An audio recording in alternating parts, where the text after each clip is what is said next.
Salutare dragilor, ne-am întors cu un nou clip de la Autoroc. Noi aducem mașini la comandă de pe OpenLane, dar urmează să avem și noi mașini în stoc. Deja am comandat două și astăzi ne uităm la câteva mașini pe care eu le-am descoperit și vreau să vi le arăt și vouă. Dacă vreți să mai vedeți clipuri cu mașini de pe OpenLane, un anume model, scrieți-mi în comentarii. Și de asemenea nu uitați că ne puteți scrie în privat pe WhatsApp sau pe Instagramul nostru, Autoroc, aveți mai jos linkurile în descriere și vă răspundem acolo cu cea mai mare plăcere. Dar acum, hai să mergem să vedem ce mașini am selectat pentru astăzi. Bun, și mergem către prima mașină. Este vorba despre un Renault Kadjar 1.3 TCE, deci 1.3 benzină, manuală, 140 de cai, 152.000 de kilometri din 2021. Ne uităm mai întâi la poze să vedem starea mașinii. Arată bine, vine din Olanda și până să trecem la interiorul acesta murdar al Kadjarului, nu uita să te abonezi la canalul meu dacă te uiți și vrei să mai vezi mașini de pe licitații din afară și cât costă acestea. Abonează-te la canal pentru că mă ajută și pe mine să ajung la mai mulți oameni și te ajută pe tine să fii la curent cu ceea ce se mai întâmplă și cu modelele de mașini care te interesează. Dar la interior este destul de murdară, lucru care se întâmplă, să știți, la mașinile la licitații se poate rezolva cu un detailing. Îmi place aici cotiera, s-ar putea să iasă doar printr-o curățare sau va trebui schimbată, dar uitați, e murdară, așa cum vă spuneam, climă pe două zone, 4 geamuri electrice și pilot automat. Ne tot uităm pe la poze și acum vin pozele cu defectele. Da, știu, oamenii ăștia chiar arată defectele, le pozează de aproape și așa vezi exact ce mașină ei. Aici avem aceste zgârieturi, pe bara spate dreapta, pe capacul de alimentare. Sus sunt niște urme, cred eu că de la grindină, la fel ușa dreapta, aceleași urme de sus, interiorul că este murdar, îl marchează ei și asta reiese și de la condiție și ți arată aici toate elementele afectate și îți spune exact ce au, dacă sunt cu scratch, adică sunt zgâriate sau dacă sunt îndoite. De exemplu, la plafon, roof, dent, înseamnă că acolo ai acele îndoituri. Dar, în același timp, mașina asta în momentul ăsta poate fi cumpărată cu 8650 de euro. Și hai să facem la fel un calcul. I-a ieșit la Buy Now la 8950, deci o poți cumpăra la prețul ăsta și facem calcul la prețul la care o poți cumpăra de 8950. Am un Excel pe care îl folosesc aici. Ok, deci ăsta este prețul la care ajunge mașina în țară, 12.749 de euro. E mult, e puțin, sunt curios să-mi spuneți voi. E un preț în regulă pentru o mașină ca aceasta pe piață. Eu am studiat modelul acesta, sunt pe la 13.500 de euro acest model, deci merită, ești mai jos decât prețul pieței. Bun, mergem înapoi și mai verificăm încă un Renault Kadjar pe diesel care este mult mai ieftin. Hai să ne mai uităm puțin la ce preț estimat este. Deci la 7200 se estimează că se va vinde acest Renault Kadjar 1.5 diesel, manual 110 cai, 148.000 de kilometri din 2018. Ne uităm rapid pe la poze să vedem în ce condiție e. Și aceasta este murdară, nu este atât de murdară. Poze de la motor. Avem o cheie aici care este puțin lipită, să zic așa. Portbagaj, bordul este murdar, la fel scaune murdare, mochetă murdară, plastice murdare. Deci așa sunt unele mașini mai ieftine la licitație și zgârieturile aferente, desigur, dar astea sunt foarte vizibile, ei le pozează de aproape. Unele pot ieși doar cu un PDR, când e vorba de îndoitori și zgârieturi, unele pot ieși doar cu un polish, dar mașina asta e la un preț bun. Și ați văzut că era estimată la 7200 de euro la vânzare. Hai să vedem cât ar însemna asta la noi. Deci avem un 7200 de euro.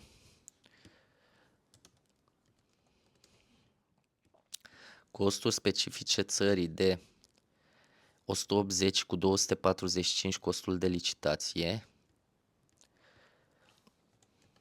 245 rămâne la fel. Vedem imediat cât ar fi și transportul pentru această mașină și 838 de euro. 838 de euro. Bun. Modificăm aici. 838. La fel cu un comision de 400 de euro de colaborare. Mașina asta ajunge în țară în 10.470 de euro. E un preț bun. Este un preț bun pentru această mașină cu acest kilometraj.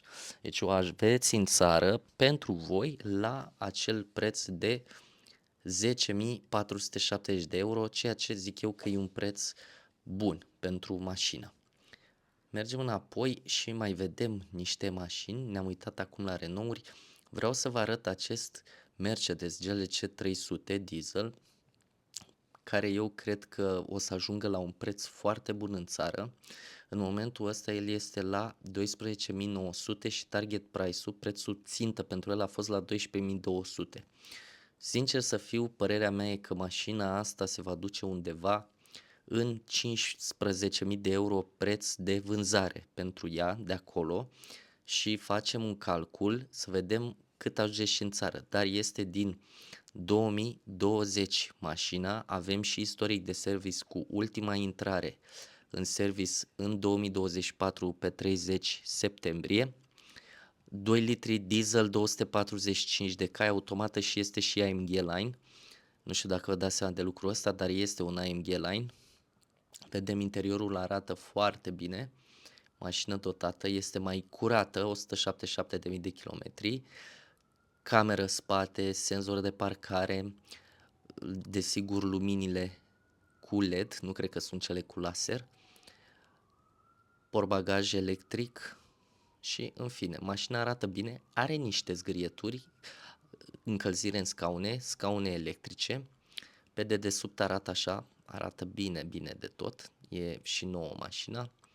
Navigația mare, 2 chei și vedem aici că este o mașină îngrijită, dar are niște zgârieturi și niște îndoituri pe care eu cred că le poți rezolva cu un 500 de euro, mici retușuri pe caroserie care pot fi rezolvate și nu necesită neapărat revopsiri de elemente. Deci aceasta este mașina și eu zic că e la un preț extraordinar dacă o poți lua în 15.000 de euro și hai să vedem ce înseamnă lucrul ăsta la 15.000 de euro. Nu vreau să ne uităm la prețul ăsta de 13.000 pentru că sigur nu va rămâne aici. Dar la un preț de achiziție de 15.000 de euro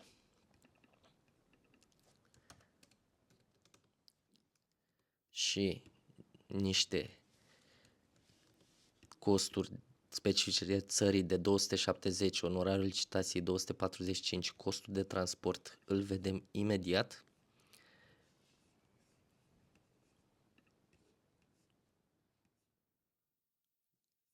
Deci este 895 costul de transport. La 895 costul de transport trebuie să mai modific aici la onorariu pentru că e 300 de euro.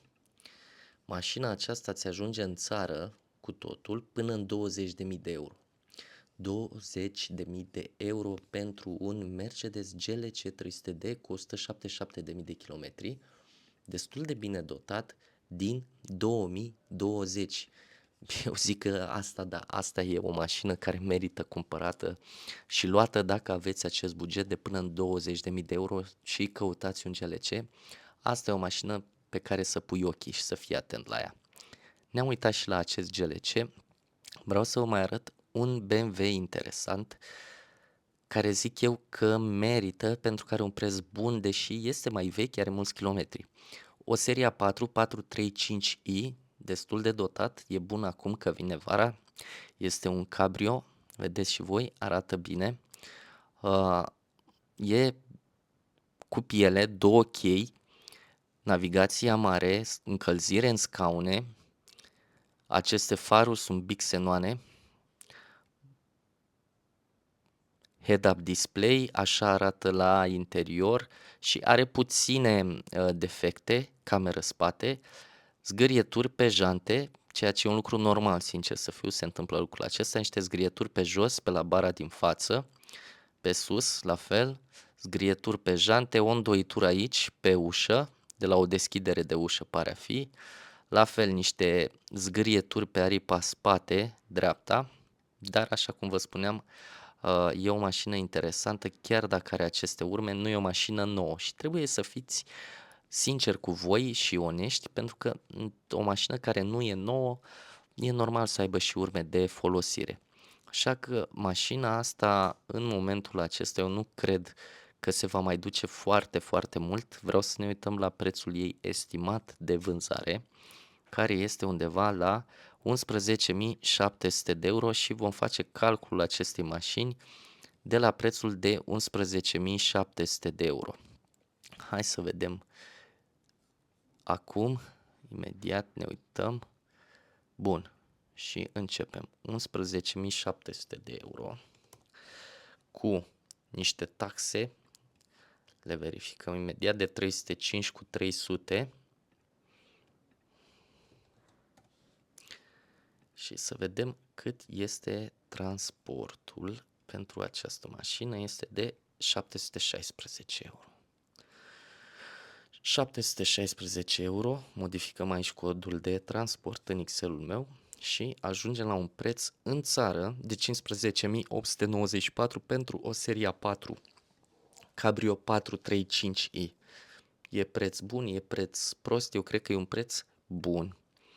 Ne uităm în continuare la încă o mașină și aș vrea să ne uităm la această Toyota Corolla. Știu că sunt mulți interesați, mi-ați scris și prin comentarii sau în privat de o asemenea mașină și haideți să ne uităm. Toyota Corolla 1.8 hibrid, da, 127.000 de kilometri din Italia de data aceasta, nu are certificatul de conformitate, da, îl poți comanda de pe internet cu până în 200 de euro și mașina aceasta este la vânzare și cu buy now, adică o pus cumpăra acum fără să mai intri în licitații la un preț de 11.300.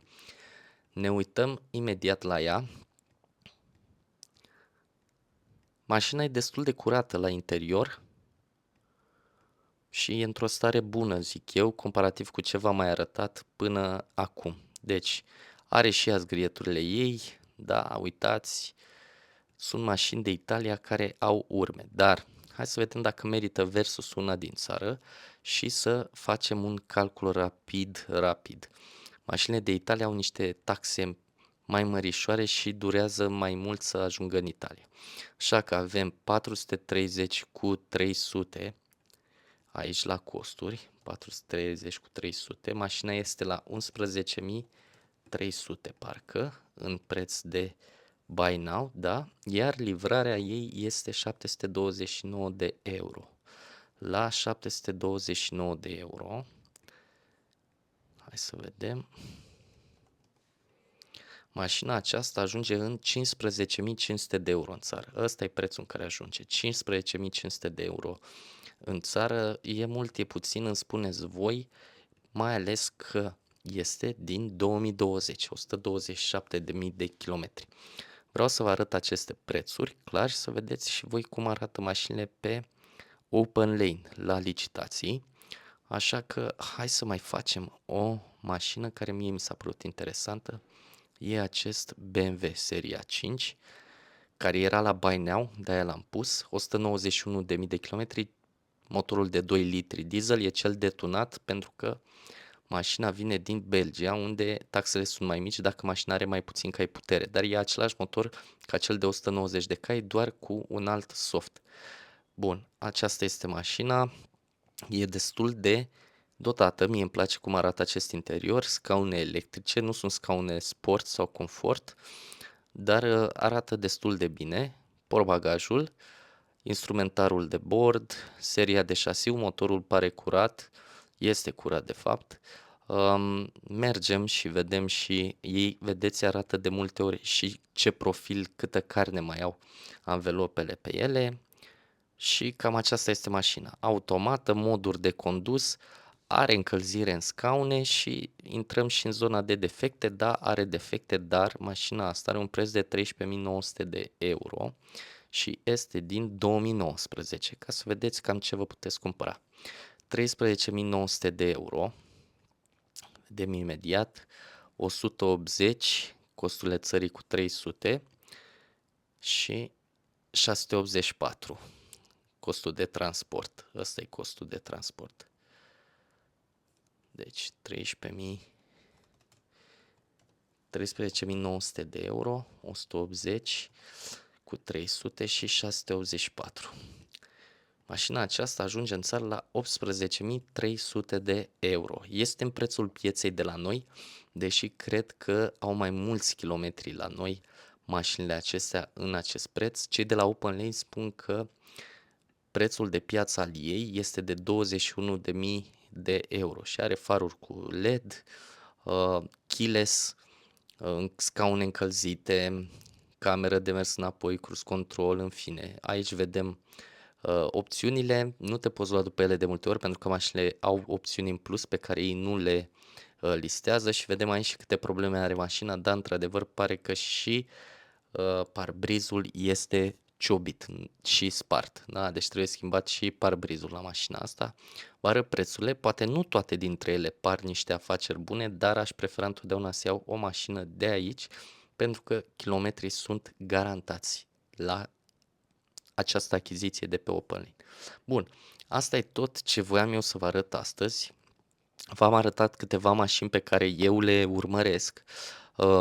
Nu neapărat că unele mi s-au părut la prețuri bune, dar să vedeți și voi cum se calculează un preț la o mașină, pentru că prețul pe care îl vedeți aici nu este prețul final cu care mașina ajunge în țară, așa că dacă v-a plăcut clipul ăsta și vreți să vedeți anume mașini, să ne uităm la un anumit model de mașină și să vedem prețurile lor și starea în care se află, lăsați-mi un comentariu, nu uitați că noi aducem și mașini la comandă și puteți să ne scrieți pe WhatsApp sau pe Instagram, aveți linkurile mai jos, ne scrieți acolo, iar noi vă dăm toate informațiile de care aveți nevoie.